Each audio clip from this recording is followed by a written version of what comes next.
अरुण ने प्राचीन डायरी को सावधानी से बंद किया।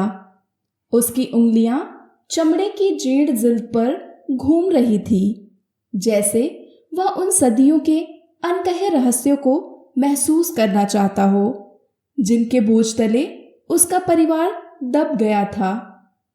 उसके मन में अपने पूर्वजों के उत्थान और पतन की गाथाएं गूंज रही थी। सूर्यवर्मन का स्वर्ण युग, जिसने एक विशाल और समृद्ध राज्य की नींव रखी थी। रणधीर का महत्वाकांक्षी उदय, जिसने उसे युद्ध के मैदान में एक दुर्जय योद्धा बना दिया।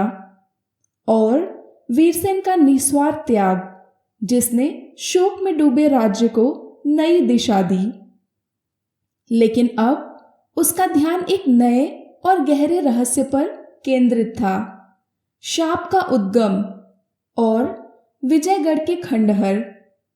डायरी के अंतिम लगभग मिट चुके पन्नों में इसका अस्पष्ट उल्लेख था, लेकिन अरुण को दृढ़ विश्वास था कि उसके परिवार के इतिहास का अगला महत्वपूर्ण अध्याय और शायद उसके स्वयं के भाग्य का सूत्र इसी वीरान भूतिया माने जाने वाले किले में छिपा है।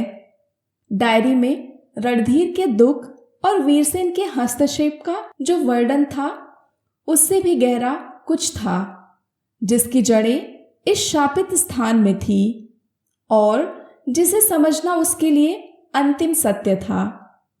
अगले कुछ दिन अरुण ने खुद को इस गहन खोज के लिए समर्पित कर दिया।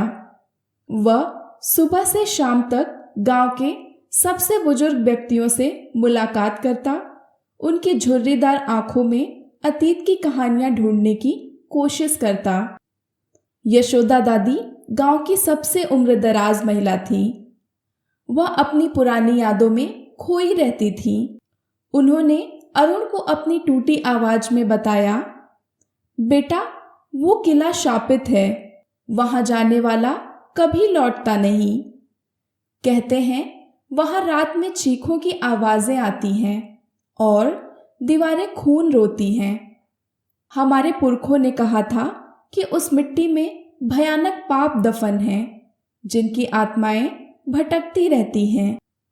उनके शब्दों में एक गहरी उदासी और भय था, मानो उन्होंने स्वयं उन त्रासदियों को देखा हो। वहीं गांव के मुखिया श्रीमान रामकिशन, जो एक व्यावहारिक और संशयवादी व्यक्ति थे, उन्होंने इसे केवल एक पुराना ऐतिहासिक स्थल बताया। विजयगढ़ हमारे पूर्वजों की शान था अरुण, लेकिन समय और कई लड़ाइयों ने उसे खंडहर बना दिया। वहां कोई शाप नहीं, केवल अतीत की गूंज है, जिसे डरपोक मन भूतिया बता देते हैं। रामकिशन का चेहरा कठोर था, मानो वह किसी भी अंधविश्वास को नकारना चाहते हों, लेकिन अरुण ने उसकी आंखों में एक अजीब सी चमक देखी, जो शायद किसी अनकहे भय का संकेत था।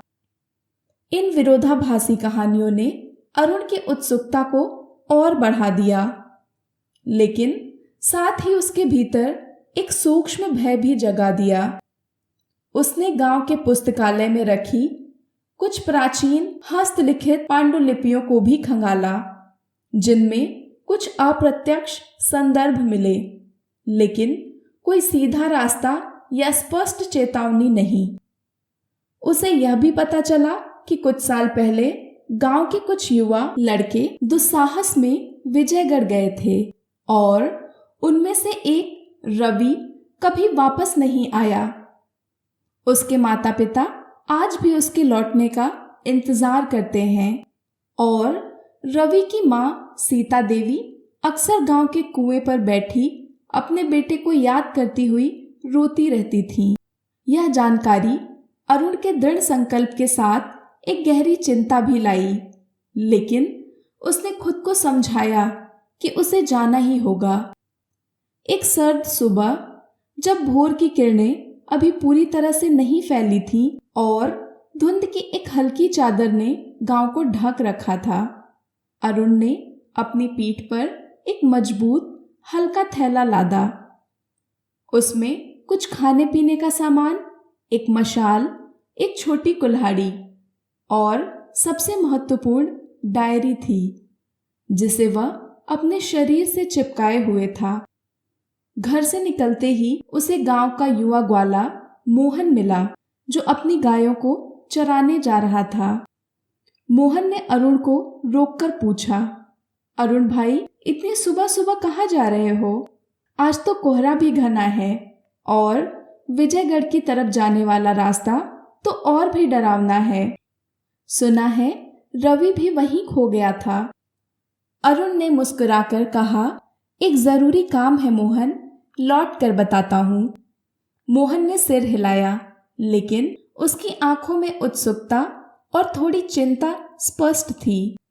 ध्यान रखना भाई, वो जगह अच्छी नहीं है। वहां शैतानी शक्तियां हैं, ऐसा कहते हैं।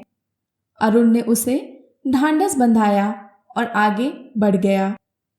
रास्ता वाकई ऊबड़ खाबड़ और चुनौतीपूर्ण था।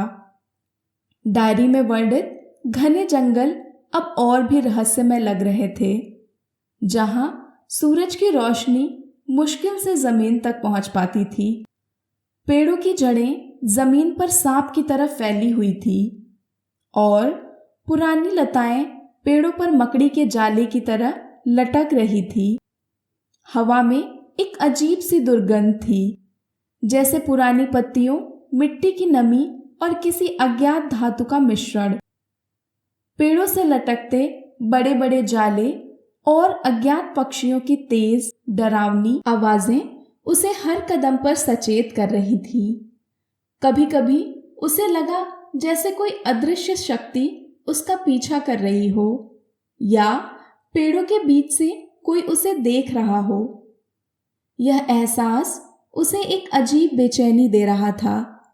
हर कदम पर अरुण को अपने पूर्वजों की कहानियां याद आ रही थी, उनके संघर्ष, बलिदान और वह सत्ता की होड़ जिसने उनके साम्राज्य को तोड़ दिया था। वह कंगन उसके हाथ में बंधा था, जिसकी हल्की ठंडक उसे लगातार अपनी विरासत की याद दिला रही थी, एक मूक साथी की तरह, मानो वह भी इस रहस्यमय यात्रा का हिस्सा हो, उसे किसी अदृश्य खतरे से बचा रहा हो। कई घंटों की कठिन पैदल यात्रा के बाद जब सूरज आसमान में ऊंचा चढ़ चुका था और जंगल की घनी छाया छटने लगी थी, क्षितिज पर पेड़ों की घनी छाया के ऊपर विजयगढ़ के खंडहरों की काली सिलहूट दिखाई दी। उसकी भव्यता अब टूटी हुई दीवारों, ढह चुके मीनारों और बिखरे हुए पत्थरों में सिमट चुकी थी। वहां एक अजीब सी खामोशी छाई थी, इतनी गहरी कि अरुण को अपनी ही धड़कनें सुनाई दे रही थी, जैसे समय स्वयं वहां थम गया हो और हवा में कोई अदृश्य भार तैर रहा हो। हवा में नमी और पत्थरों की पुरानी सीलन भरी गंध घुल चुकी थी, जो एक अजीब सी उदासी पैदा कर रही थी। खंडहर के मुख्य द्वार के पास उसे कुछ सूखे हुए फूलों की मालाएं और पुराने सिक्के मिले, जो शायद गांव वालों ने यहाँ मन्नत मांगने या बुरी आत्माओं को शांत करने के लिए चढ़ाए थे। अरुण जानता था कि वह सिर्फ एक खंडहर में प्रवेश नहीं कर रहा, बल्कि अपने परिवार के अधूरे अतीत में कदम रख रहा है। एक ऐसी जगह जहां सदियों के रहस्य दफन थे और जहां से शायद वह काली विरूप का अंतिम उत्तर पा सकता था। जैसे ही अरुण ने खंडहर के विशाल, आंशिक रूप से ढहे हुए मुख्य द्वार से प्रवेश किया, उसे लगा जैसे हवा में एक अजीब सी ठंडक घुल गई हो, जो उसके अंदर तक समा रही थी, मानो अदृश्य हाथ उसे छू रहे हों। विशालकाय पत्थर जो कभी अभेद दीवारें थे और दुश्मनों को दूर रखते थे, अब बस एक ढेर के रूप में बिखरे पड़े थे, जिन पर जंगली लताएं और काई चढ़ चुकी थी, और कुछ जगह पर तो बड़े बड़े पेड़ भी उग आए थे, जिनकी जड़ें पत्थरों को चीर रही थी। हर कोने से एक दबी हुई आहट, एक फुसफुसाहट सुनाई देती थी, जैसे खंडहर की आत्माएं उससे बात करना चाहती हों या शायद उसे चेतावनी देना चाहती हों। ढह चुके प्रांगण में जंगली घास और कटीली झाड़ियां उग आई थीं और टूटी हुई सीढ़ियां आकाश की ओर अधूरी खड़ी थीं, मानो किसी अतीत के गौरव की मूक गवाह हो जो अपनी अधूरी कहानी सुना रही थी। सूरज की रोशनी यहाँ बहुत कम पहुंच पाती थी, जिससे वातावरण और भी उदास और डरावना लग रहा था। कुछ जगहों पर दीवारें ऐसी दिख रही थीं जैसे उन पर खून के धब्बे हों जो सूखकर गहरे लाल हो गए थे। हालांकि अरुण जानता था कि यह केवल खनिज जमाव थे, फिर भी उसके मन में एक सिहरन दौड़ गई। अरुण ने अपनी मशाल जलाई। उसकी पीली रोशनी ने दीवारों पर लंबी डरावनी परछाइयां डाली, जिससे खंडहर और भी रहस्यमय दिखने लगा। उसने डायरी में वर्णित गुप्त स्थानों की खोज शुरू की। डायरी में एक छिपे हुए कक्ष का उल्लेख था जो उत्तर पश्चिम कोने में था और जिसकी पहचान हवेली की दीवारों पर बनी खगोलीय आकृतियों से की जा सकती थी। अरुण ने धैर्यपूर्वक हर टूटी हुई दीवार, हर ढह चुके स्तंभ को ध्यान से देखना शुरू किया, जैसे किसी अदृश्य मानचित्र का अनुसरण कर रहा हो। कुछ कमरों से गुजरते हुए उसे टूटे हुए बर्तनों के टुकड़े, जंग लगे हथियार और पुराने मिट्टी के खिलौने दिखाई दिए जो कभी यहाँ जीवन था इसकी गवाही दे रहे थे। इन अवशेषों को देखकर उसे एक अजीब सी उदासी महसूस हुई, जैसे वह किसी मृत सभ्यता के अवशेषों पर चल रहा हो। आखिर में उसे एक कमरा मिला जिसकी छत गिर चुकी थी, लेकिन एक दीवार पर कुछ ऐसी आकृतियां थीं जो हवेली की दीवारों पर बनी नक्षत्रों और ग्रहों की जटिल आकृतियों से हूबहू मेल खाती थी। सूर्य, चंद्रमा और कुछ अज्ञात तारामंडल। यह स्पष्ट था कि यह स्थान उसके पूर्वजों के लिए सिर्फ एक कमरा नहीं था, बल्कि एक पवित्र या गुप्त अनुष्ठान का स्थल था, जहां शायद बड़े निर्णय लिए जाते थे या कोई रहस्यमयी शक्ति का अभ्यास किया जाता था। उस कमरे के भीतर एक ढकी हुई जगह थी जो बड़े पत्थरों और मलबे से छिपी हुई थी। अरुण ने अपनी कुल्हाड़ी का उपयोग कर उत्सुकता से पत्थरों को हटाया, जिससे धूल का एक घना गुब्बार उठा और उसे कुछ देर के लिए हंसी आने लगी। जब धूल छंटी तो वहां एक प्राचीन अभिलेख मिला जो एक विशाल खंडहर पर खुदा हुआ था।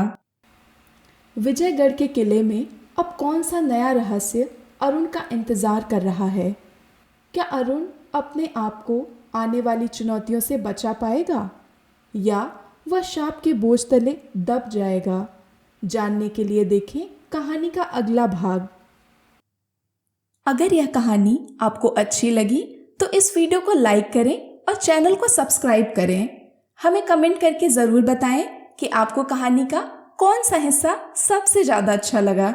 घंटी का बटन दबाकर नोटिफिकेशंस ऑन कर लें ताकि कोई भी कहानी आपसे मिस ना हो।